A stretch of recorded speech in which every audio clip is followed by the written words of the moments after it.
ನಮಸ್ಕಾರ, ನ್ಯೂಸ್ 26ಗೆ ಸ್ವಾಗತ.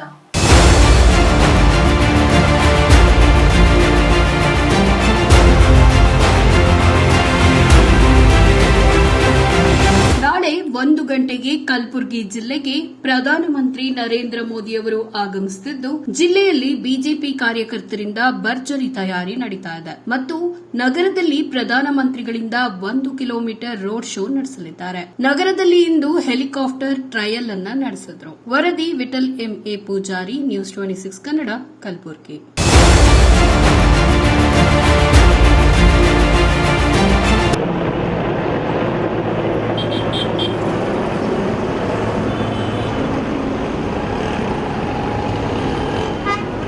ಇದಾಗಿತ್ತು ಲೇಟೆಸ್ಟ್ ಅಪ್ಡೇಟ್ಸ್. ಇನ್ನಷ್ಟು ಸುದ್ದಿಗಾಗಿ ನೋಡ್ತಾ ಇರಿ ನ್ಯೂಸ್ 26 ಕನ್ನಡ. ನಾವು ನಿಮ್ಮೊಂದಿಗೆ.